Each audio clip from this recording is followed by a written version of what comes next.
If you have topics you would like to have us discuss on the Aging Well podcast, please click on the links in the episode description to send us a text or record your message or comments. We'd love to hear from you and how we can help you age well. If you benefit from the Aging Well podcast and would like to support the content financially, please click on the Support the Show link or support our affiliates and advertisers.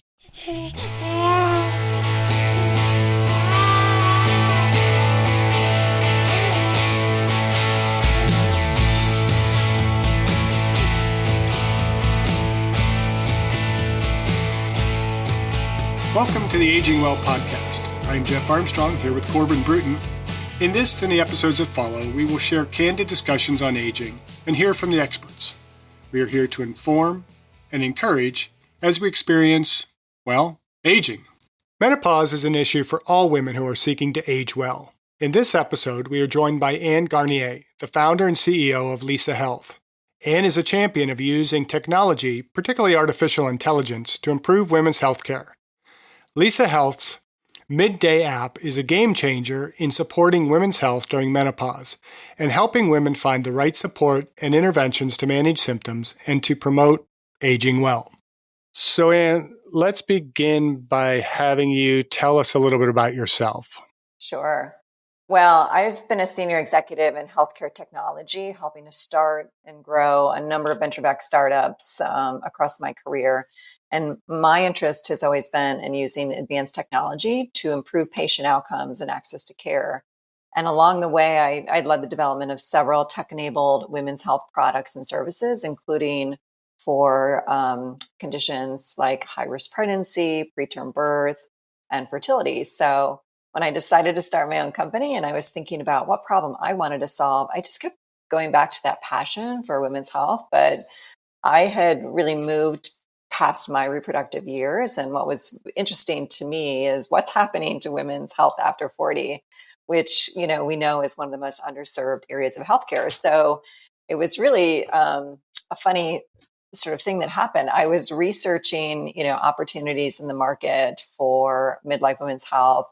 And it just coincided with my own menopause transition. So even though I'm this incredibly knowledgeable and empowered healthcare consumer, like most women, I just felt really blindsided and, had that typical disappointing doctor visit. So, it hit home to me that if it's this hard for me and I'm this like super knowledgeable and empowered healthcare consumer, like what is this like for the average woman? So I really became passionate about using the latest technologies, things like artificial intelligence, to transform this menopause journey for women worldwide.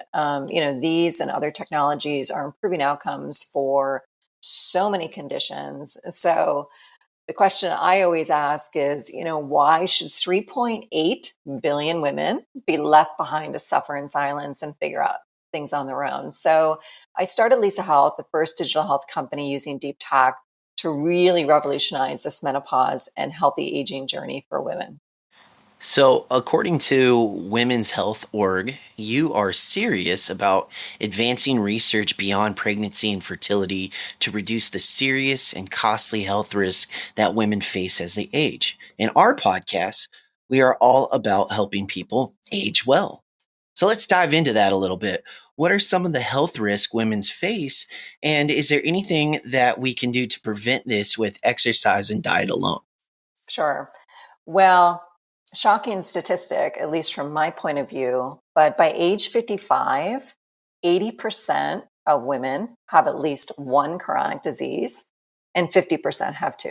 I mean, that to me is incredibly alarming and something, we should be ringing the alarm bells worldwide about this. And so from my point of view, menopause is this really perfect opportunity. So like starting in the perimenopause phase to really help women understand what their unique health risks are and put them on a path to healthy aging. So let's start introducing preventative care much earlier. We know now that some of the symptoms of menopause are actually linked to chronic disease, right? So they found, for example, a link between hot flashes, which 80% of women will have for 7 to 9 years, and cardiovascular disease, right? So why not use menopause as the perfect opportunity to change the trajectory of women's health and help them age well? So instead of, having a situation where the horse is already out of the barn, right? You already have a chronic condition and now you're trying to manage that condition, maybe through medication or maybe through lifestyle or a combination of those things. Why don't we start much earlier to prevent chronic disease in women? And much of it, as we now know, because virtually every medical expert will tell you that lifestyle moves the needle, right? Healthy diet, exercise, if you don't smoke, all the things that you probably talk about on your show are applicable to midlife women. I teach a pathophysiology and exercise class, and I try and harp on the fact that don't smoke, maintain a healthy body composition, exercise, diet, and get sleep. And those are the four things that you can do to prevent the majority of diseases. Mm-hmm. And unfortunately, there's a bit of a taboo around talking about menopause. Men in particular, I think we just want to kind of stand back and say, no, we don't want to talk about it. No, we don't need it. But you recently presented a seminar breaking the taboo. I think it was called Menopause Cafe, where science and action intersect. First of all, is that recorded somewhere where our listeners might be able to access that content? I can check. And if you have any notes you provide in your podcast, happy to send that link over. Yeah, so if we can find that, we'll add that to the content notes. Sure. But since we don't hear much about menopause, or at least as much as we should, and it does have a dramatic effect on the woman's body. So kind of let's talk about that taboo subject a little bit, some of the challenges that women may face, and maybe how do we combat that, and how early do we start really talking about menopause so that we can counter these things that you were talking about? Sure. Well, if you had talked to me maybe 12 or 18 months ago, I would have agreed 100%. Menopause is still in the closet. Nobody wants to talk about it. There's still a lot of shame and silence around menopause. But I think thanks to the younger generations who have started talking much more openly about, say, menstrual health, their reproductive health, sexual wellness, women in midlife and who are in this menopause life stage. And I call it a life stage because, it starts with perimenopause in your late 30s or early 40s, and then you transition to menopause typically between the ages of 45 to 55. And then you're menopausal for the rest of your life. So I think women in the menopause life stage now are feeling much more confident about talking openly. And I've been hearing more and more reports from people who say that it's coming up at dinner parties, we're in mixed company, in the workplace, over drinks. Not a week goes by where a major publication like the New York Times or the Wall Street Journal or Washington Post doesn't have an article about this topic. So I think we are seeing much more conversation. We still aren't like quite there yet, but I'm really, really encouraged by the signs that we're seeing over the last 12 or so months. Really, really excited about that. And I encourage all women to talk openly and to talk with their partners, their families. We've always said that's part of, should be part of the early sort of phase of this journey is, don't try to hide what's happening, from, the people in your life, but sort of share openly what's happening and sort of walk this path together because you do need a lot of support. So I think you had another question in there about, you may have to cue me again, about when we should start talking about it. Yeah, that was the second part. Yeah. So, I have the, opportunity to speak with, many, many medical experts, top people in the field of women's health. And, I think we all agree that, we should start talking about it really early. At least in, women's 20s or 30s at the very latest, because symptoms can start in your late 30s. And oftentimes women think it's something else. right? So they are not able to get the support they need because, they're tying it back to being, say, oh, I'm just too busy, right? That's why my sleep is disrupted.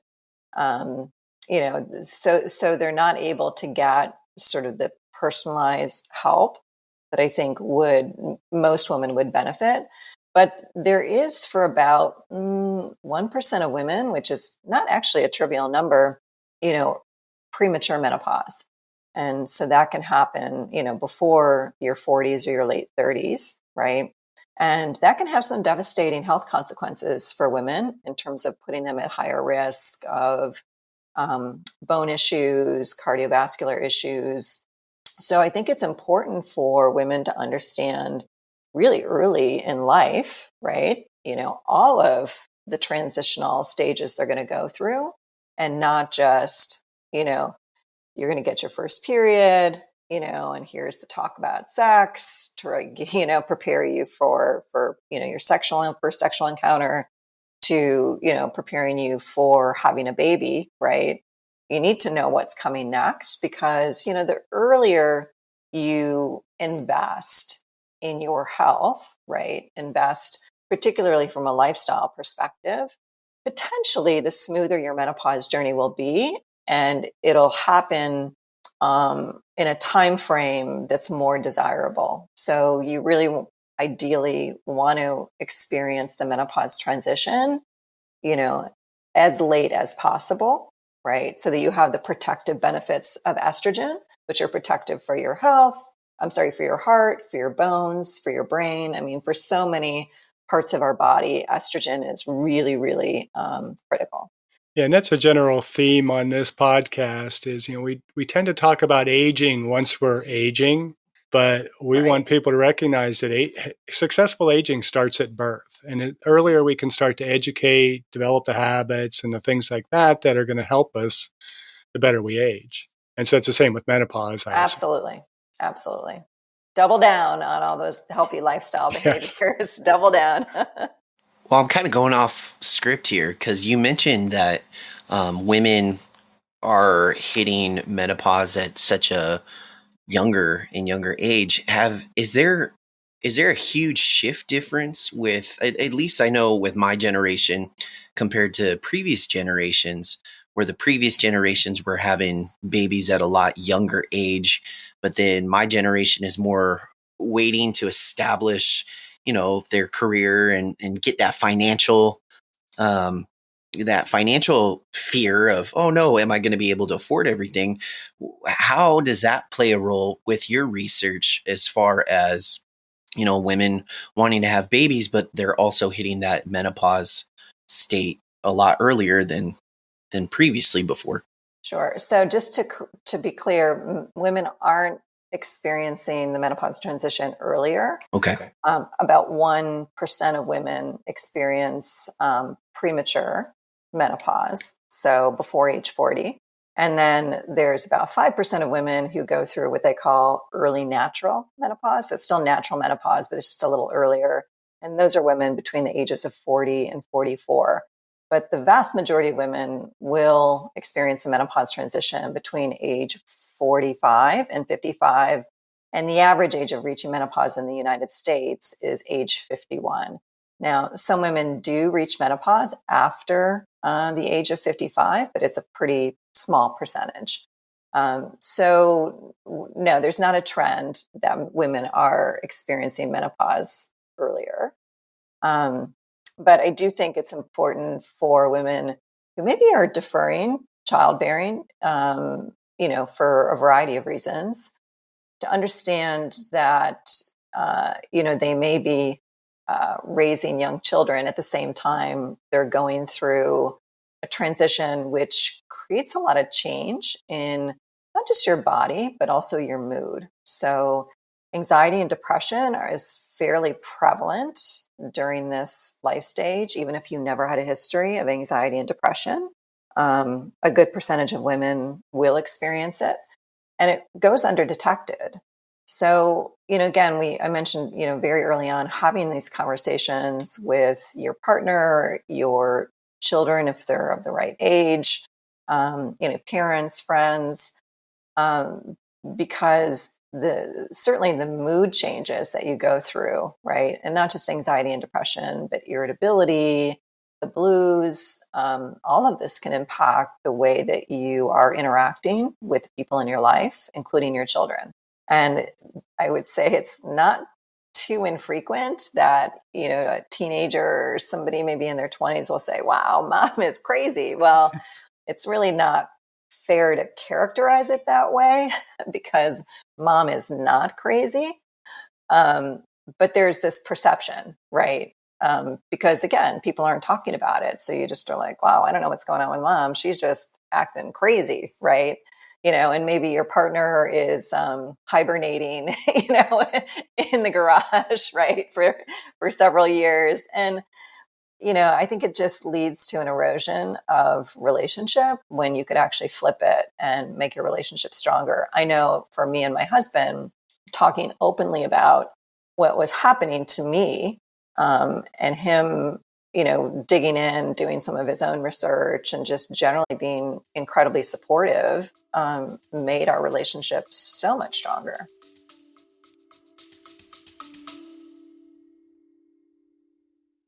I discussed my epigenetics test with True Diagnostic co-founder Hannah Wendt in episode 162.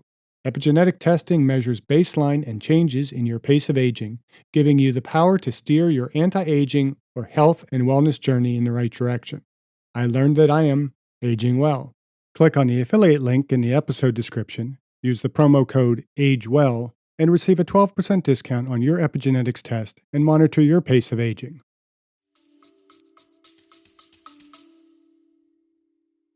So it looks like you're taking on the role to develop the AI sensory-based technology to detect biomarkers and deliver targeted therapeutics. This seems like a huge game changer. You want to dive into that a little bit more? It is a game changer, and I'll tell you why. So this is an incredibly complex life stage. There are as many as 34 possible symptoms, maybe more. The number changes, seems to change from year to year, but generally the consensus is there's about 34 symptoms, right? And there's multiple stages of menopause. So you have perimenopause, which is broken into early and late, and you have the menopause sort of transition phase, which is that window of time where you're sort of waiting to see if you've gone 12 consecutive months without a period that's not due to something else. And then you have postmenopause. So think about it. These symptoms are going to change, throughout these stages.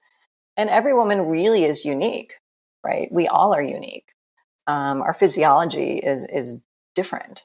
Factors like ethnicity come into play. African American women will experience hot flashes of longer duration and more intensity than Caucasian women, for example. So if you really want to understand what's happening to a woman's body, to sort of get to that root cause level, right? And then to deliver the personalized support that she deserves, you really need to use technologies like artificial intelligence that is very, very good at taking, large amounts of data. And sort of, I'll just kind of make it sound a little bit more basic, but, sort of sifting through that, to be able to pinpoint what is happening with a woman's body and really then share those insights with her, right? Because today, if you go to your doctor, very few doctors are actually trained in menopausal care, less than 20%. And so most women will not engage with a healthcare clinician that has a good understanding or grasp of menopause. And most women walk away from those encounters feeling pretty disappointed and left on their own to figure things out. So if you go to your doctor, you're likely to feel like you're not, you're not getting the support. And then women go on this years long cycle of trial and error, just trying anything, right? Whatever they read on Facebook or, friends tell them works for them. And oftentimes not getting relief. So they end up sort of settling for, I think, less than what they deserve from a health and well-being perspective during this life stage. So why not harness the power of technology? Because we're using it for virtually every other condition to generate insights. So assessing your breast cancer risk or, understanding things about your cardiovascular status. So why not, apply this technology to a life stage that half the people on the planet at some point in time are going to experience. It seems to me that it's a worthy use of technology. Well, it seems almost groundbreaking, honestly, and it It is. probably was a lot of work to develop. So, how long did it take you to navigate this ship of success? Well, I always take this sort of tech enabled approach to solving healthcare problems. It's not the only way to solve a healthcare problem, but I think as technology is getting better and better, it becomes critical, particularly in a situation where you don't have very many trained clinicians. So it's a perfect use case for technology and digital health to sort of bridge that gap.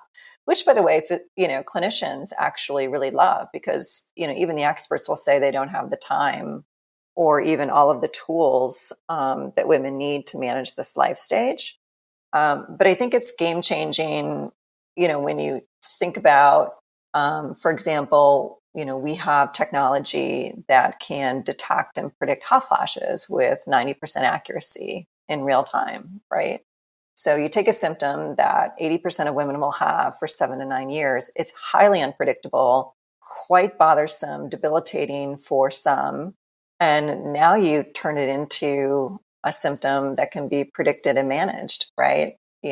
Just think like I don't have to be afraid that I'm going to be in a meeting, right, doing a big presentation and have a hot flash or in a social event or just generally being really, really uncomfortable or having my sleep disturbed. Now I have the predictability of what's happening with my body and I have the tools to manage it and measure, the efficacy of these therapeutic options, right? So I think it is game changing when we can really isolate these different symptoms and help women better manage them.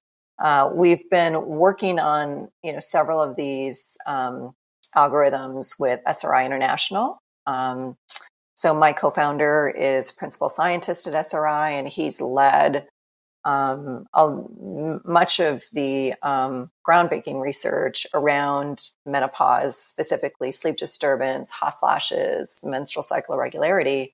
And so he's been doing this for about 10 years. So, this is research that has been grounded in science and a gold standard lab environment with, top scientists and technologists who've been working on it.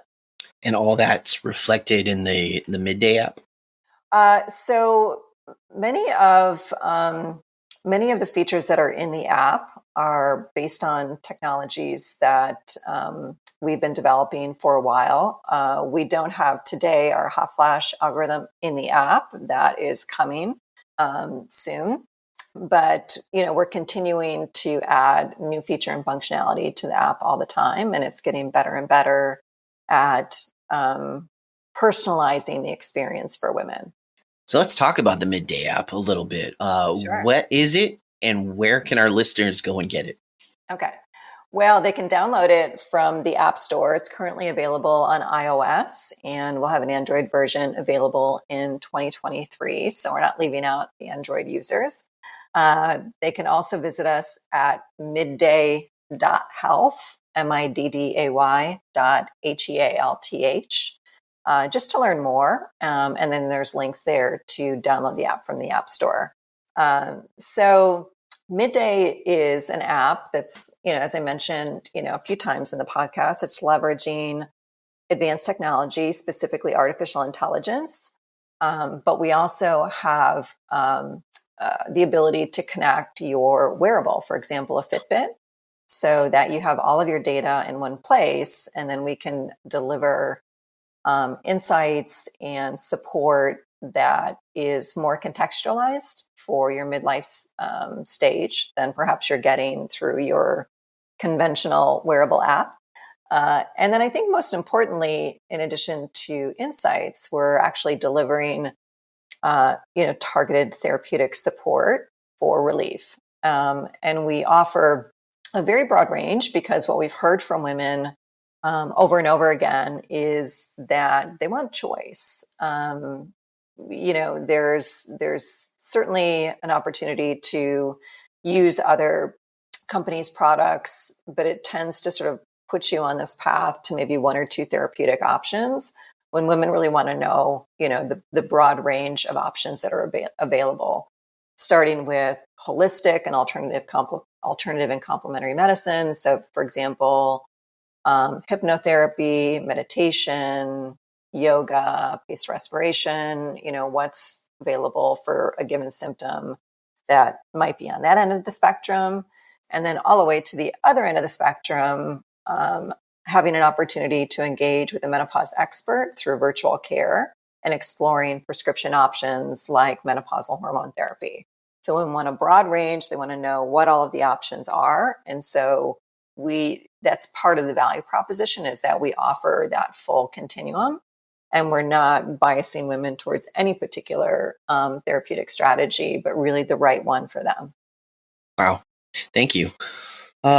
Would you be willing to dive a little bit into the algorithm that the app uses to monitor the hormone balance?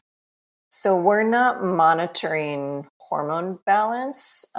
So there are quite a few companies out there that are marketing tests, to measure your hormones and to understand where you're at in the menopause life stage. But the experts will tell you that those tests are not very good, and that women shouldn't waste their money. So particularly in the menopause life stage, your hormones are quite erratic throughout the day, not just from day to day or week to week, but throughout the day. So that makes measuring hormone levels very challenging. So with the Midday website, it says that one can get education and resources that you can trust. What are some examples of where the information is sourced? So we work with experts to develop our educational content, and that, depending on the topic, that could range from a registered dietitian to a pelvic floor physical therapist to a menopause expert who's either a nurse or a doctor. So depending on what the topic is, we try to find experts who can bring their knowledge and develop information that's evidence-based and science-backed. We also have a product marketplace. One of the things we heard from women over and over again is, I just want a one-stop shop. I'm super busy. I don't have time to go out and research. What do I do for hot flashes? What do I do for vaginal dryness? What do I do for bone health? They just really wanted it all curated in one platform, and that's what we've done. So we've got a product marketplace feature where we've curated, some of the top menopausal brands. So that's one of the things I'm kind of excited about over the last few years, is that there's been a lot of companies who've come in to the space who have developed solutions that are really targeting women 40 and up, right? And if you talk to some of the women who've started these companies and their former executives from top brands, they'll say, I'd be sitting there in a meeting, talking about thinning hair, and we're developing products for 20 and 30-year-olds. We're not developing products for women who are like 40, 50, 60, who are really experiencing, hair loss because of menopause. So I'm excited that we're able, within the app, to have curated, very high quality products to address a wide range of symptoms. Oftentimes a product is the first line therapeutic for many symptoms. Vaginal dryness is a really good example, where unless it's something else, typically vaginal dryness, the first recommendation is use an over-the-counter moisturizer and lubricant. And for many women, that can provide relief for a good amount of time. But again, this is where, things get interesting, where menopause gets complex. So as you move from perimenopause to postmenopause, you can expect that vaginal dryness will get much worse as you age. And so that first line over-the-counter moisturizer and lubricant may not work so well for you anymore. And so rather than avoiding, having sex there are other options, right? So then you kind of level up to non-hormonal and hormonal options that can provide relief. And a lot of women aren't even aware that these options are available. They think I either just have to grin and bear it, which, trust me, I'll tell you, not fun, or I have to close up shop. And if you're in a partner relationship, that oftentimes creates a lot of tension because the other person still wants that romantic, sexual relationship. And, I think maybe you guys know that the divorce rate's pretty high in this life stage. And I'm not saying that I'm pointing to the fact that women aren't willing to have sex, but, there's a lot of reasons, and that, um, you know, and I totally understand why women would avoid intimacy when it's so incredibly painful. But that can certainly be one of the drivers, is that, the relationship shifts from an intimacy perspective. Well, we discuss a lot on this podcast, really the preventative aspects of aging well. And certainly you've already touched on a few things that women can do to kind of improve their kind of prognosis or their future with menopause. And we discuss a lot about exercise and the role of exercise at a young age, from a very young age, in order to affect some of these side effects. Um, can you maybe touch on this a little bit about what you would share with women who are trying to age well? Sure. So there's a few things, absolutely you've got to double down on exercise. If you're not moving, just meet yourself where you're at. Start moving a few minutes every day, just take a walk around the block. I don't want women to have the impression that, if they've not exercised or are in shape, that it's out of reach for them, because I think everyone just needs to start, at the place where they're at, and then just gradually increase their, time and exercise and intensity. So I think exercise will serve you well, because I would say the number one concern of most women in this life stage is weight gain. And they particularly complain about the belly fat, that kind of spare tire around the midsection. And a lot of women think that that is a menopause symptom. And weight gain in and of itself is not. That's just a function of aging. So you're not gaining weight because you're in menopause. It's just because you're getting older. What menopause is causing is that deposit of that visceral fat in the belly region, right? So it's a long way of saying, yes, absolutely establish good exercise behaviors as early as possible. But, if you haven't exercised in a while, or, you kind of maybe just exercising 1 or 2 days a week, you're going to have to really ramp that up. And don't shy away from, when you're ready, of tackling, like high intensity interval training and some things that are a little bit, maybe in your mind, like, wow, I'm too old for that. Like, no, you're not.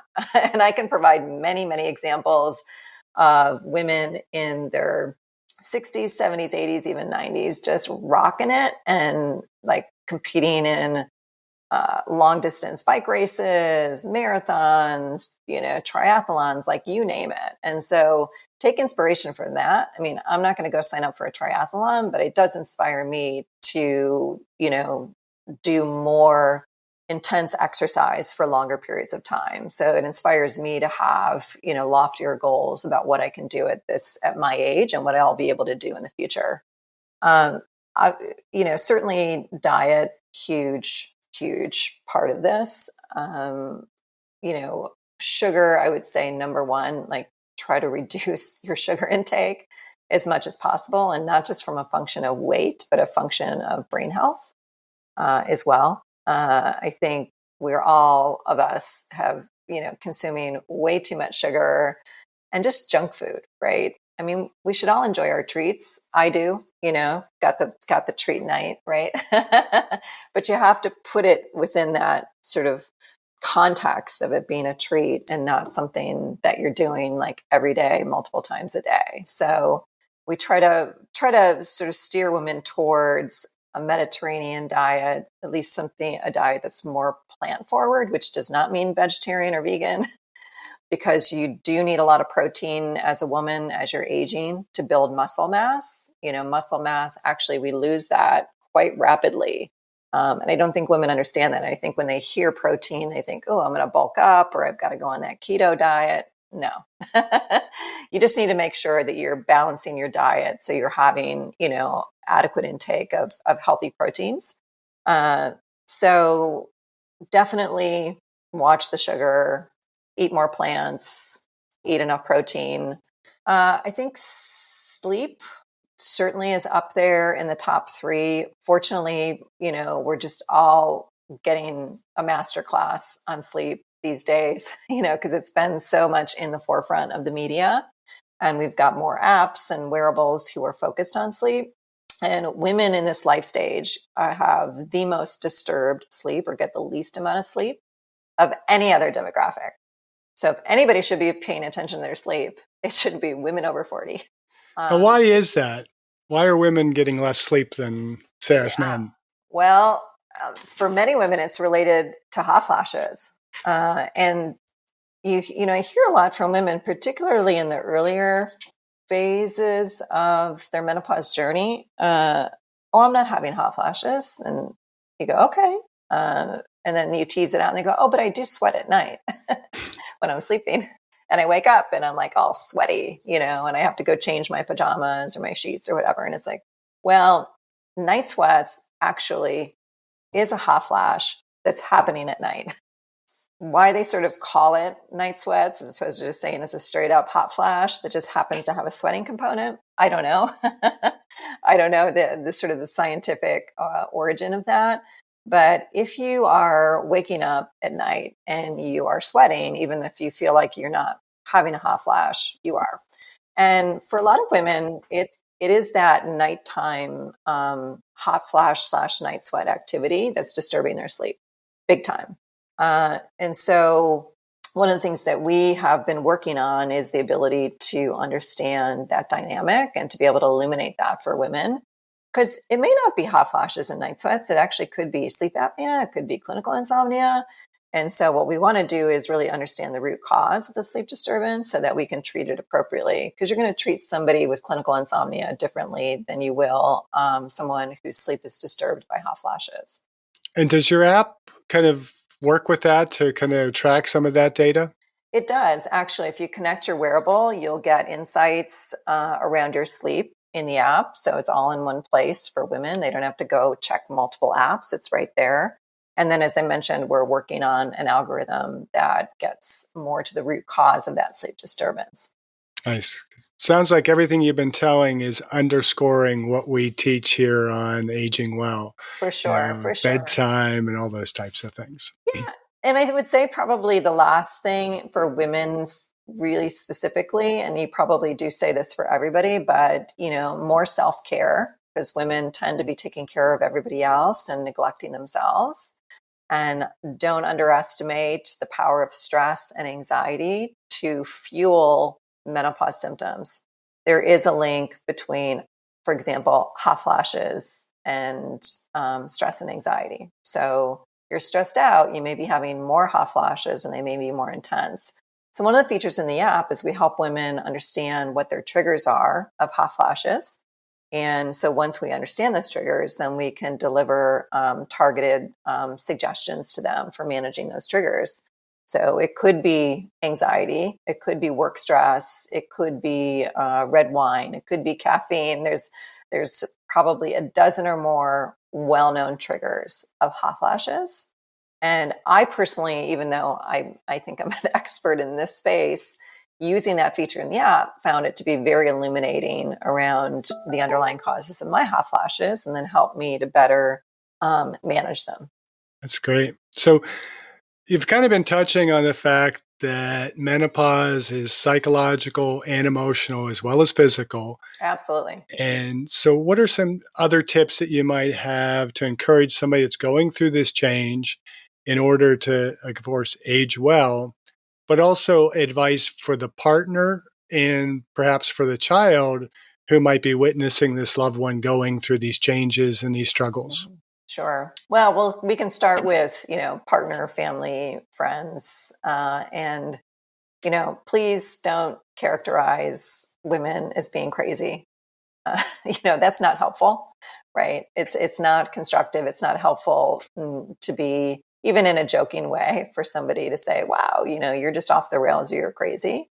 I think it's important to just sit down and have, an open, honest, empathetic conversation about what's happening. Uh, and if need be, support your female partner to get the help she needs, because not all women are able, or I don't know. I want to just make sure I'm saying this right, but I have seen many situations where it's the partner who will make the appointment with a menopause expert, because they see that their partner is suffering so much, from symptomatology. I know some women, there's about 15% of women who have very severe symptoms, to the extent that maybe it's interfering with their ability to complete their activities of daily living, to even get out of bed. Some women retire early. They leave work and retire early. A survey we did of about 4,000 women showed that about 10% actually exited the workforce because of their menopause symptoms. So, don't wait for your partner to go get help facilitate your partner getting help if that's what's needed. Um, yeah, I think that's sort of the sum of the partner advice. And then I think you asked first just some other tips for women.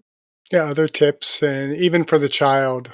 We mentioned earlier that with women having children maybe a little bit later, Mm-hmm. their children are experiencing this a little bit earlier in life. Sure. Well, it may be hard for adolescent children to really, kind of process and internalize, what's happening to mom. But I think if you're a teenager, or, you're in your 20s, or even older, again, understanding that, your mother's going through a lot of changes, and she may not always be herself, to not necessarily provoke her or, get into arguments, but just to be patient, and understanding that, maybe she might be a little bit more irritable today. But it doesn't mean that she's necessarily upset with you. A lot of times women, really struggle to control these mood swings. And yeah, so I think just be kind of chill about it. Sounds like communication within the family is something that we all should work on For so that we sure. can help through those. For sure. I mean, we all need to start talking more openly about what's happening, particularly as, parents are aging, uh, you know, and there might be younger children at home, right? And so, they might previously, kids might have encountered this when they were in their 30s and 40s, and now they might be encountering some of these things when they're in their teens and 20s. And men go through a lot of transition as well in midlife. So these kinds of conversations are not exclusive to women. That's a habit that my wife and I have kind of instituted over the last few years, where we call it our 15-minute check-in. Mm-hmm. That we've just been so busy. So we set aside 15 minutes every day to just kind of sit down, talk about what's going on, maybe have a glass of wine. And the kids always complain because it usually spreads out into 45, 50 minutes, an Sure. hour or more. They try and join in a lot more, which we kind of welcome in as long as we have that 15 minutes. Mm-hmm. But I find that to be a really good habit for us relationally as well as a family, just to stay connected so that we're not just passing by. And if something's bothering somebody, or you see somebody's kind of struggling with something, you should be able to kind of address it. Absolutely. I think it's a great tip. Maybe I'll take that same page. I think my husband and I do check in pretty much every day, but That's we're not great. doing it as mindfully as you are. So with that, one thing that we always ask of our interviews, since this is an Aging Well podcast, what are you doing to age well? Well, I try to exercise every single day, and I've upped the ante. I remember I used to go past those rooms at the health club of like, screaming people jumping up and down frantically. I would be like, "Whoa," as I'm on my way to my Pilates or yoga class. But at a certain point, I realized that if I didn't level up, I was going to be in that, kind of camp of putting weight on that I didn't want to put on, and probably experiencing some downstream, chronic disease issues. So I just was like, okay, well, I'm going to give it a try. So just give it a try. And I do, or at least when I did go to the health club pre-pandemic, you oftentimes would see women come in and give it a try. Maybe they'd jump out after 15 or 20 minutes, or they'd never come back after one class. And I think it's just, you have to realize, like, just take it at your own pace. And if you give it 4 to 6 weeks, you'd be super surprised at how you're just going to rock it. Like, you will just continue to be able to do more and more. So give yourself a chance and don't put too much pressure on yourself. Eat a really healthy diet. I do have my treats. I do like my glass of red wine. But I make sure that I'm, eating food that is, coming out of the ground and, ideally, produced in a way that is, more friendly for our bodies and the environment. I know not everybody can afford that. So if you can't afford organic, just get regular vegetables, right? But make sure you're getting enough of that in your diet, and definitely cut out the sugar. And then I have tried to engage in more mindful, activities, right? Over the past several years, I think I've sort of dismissed a lot of that stuff as being sort of woo woo, but they really work. They do. And so, you don't have to sit and try to meditate for 30 minutes. I mean, you can sit and just be quiet and reflective for like 60 seconds. And, so just start small. Our January campaign is always around one small change. And we really encourage people to, women to just not necessarily bite off more than they can chew. And then they feel bad about themselves. And they're like, oh, I'm a failure. And, why bother? Right. So they just, kind of go in the other direction and sort of, towards those unhealthy habits. But to just do one like really small thing and get that mastered and under your belt and feel good about it, and then go do one other small thing, right? And then gradually you're building this, wonderful set of behaviors that are just going to serve you into old age, right? I mean, I Yep. think you guys are probably in the same camp. Yeah. One of my favorite movies, and I've shared it with classes in the past, is kind of a teaching tool for that whole taking baby steps, is What About Bob, Yeah, with Bill Murray. right. It's a classic movie, him and Richard Dreyfuss. But, just that idea, just taking those small little changes, and they start to add up, they start to Mhm. multiply. You They don't do. have to change everything overnight. Yeah, I mean, it could be as simple as, don't put sugar in your morning coffee, right? Believe me, after a couple of weeks, you won't miss it. It's maybe like doesn't taste as good at first, but after a while, your taste buds change. You just have to give things a chance.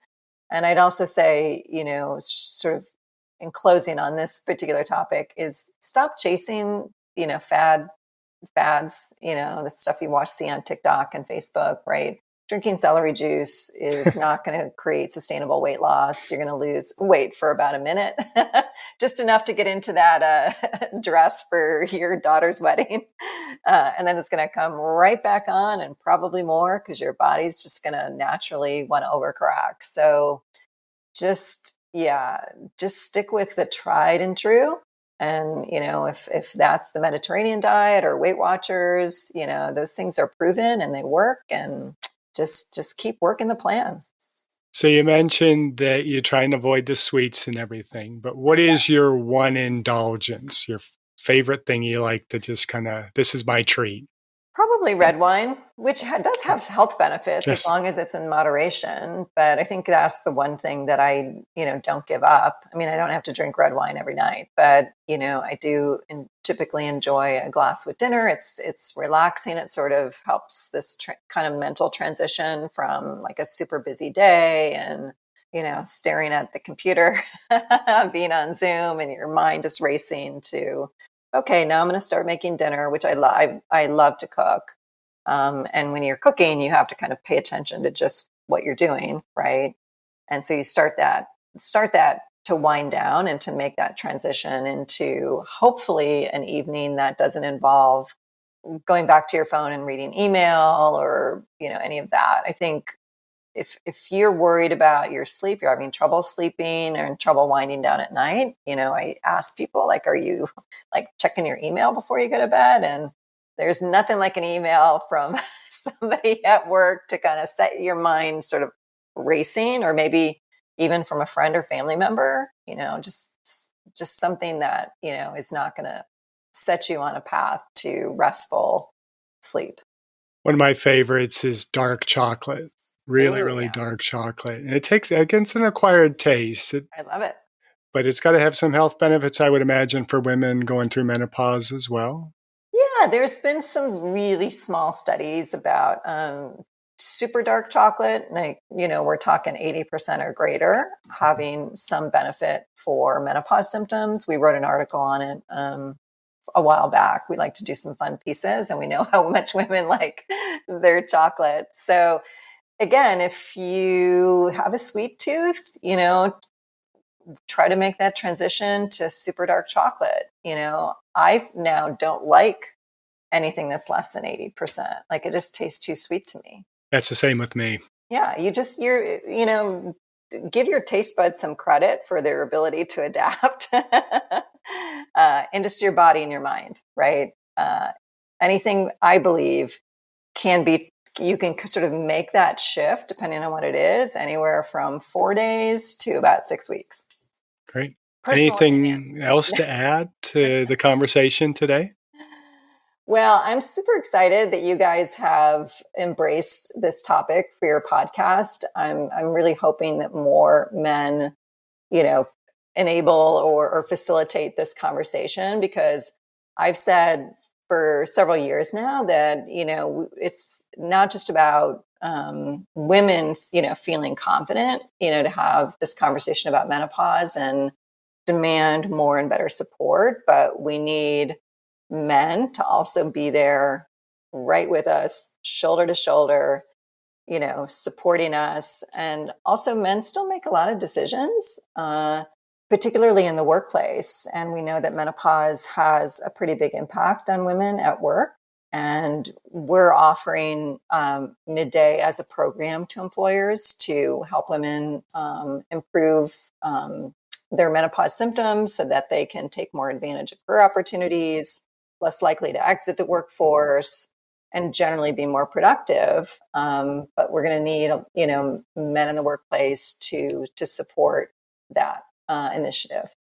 That's great. We are trying to have more opportunities to have people on here to talk about menopause. One of the episodes later last year, we had Chris Hendren, who is a 60-year-old female physique athlete, come on and talk about. And one of the biggest emphasis was her challenges with menopause and working toward becoming a physique athlete later in life. I mean, she didn't start it young. Right. And my wife's been on me a lot too. It's like, you need to discuss menopause. And so, okay. So if you have other guests for us, feel free to send them our way. And as we kind of wrap up, how can listeners kind of connect with you? We'll certainly leave any links within the description notes, but Sure. Well, again, they can go to our website, midday.health, to learn more, midday.health. They can download the Midday app from the App Store, and they are certainly welcome to email me, Ann at midday.health. Always love to hear from women who are on this journey. great. Well, we thank you for being on the show. And we hope that this will help not only you, but other people to age well. Oh, absolutely. Thank you for listening. I hope you benefited from today's podcast. And until next time, keep aging well.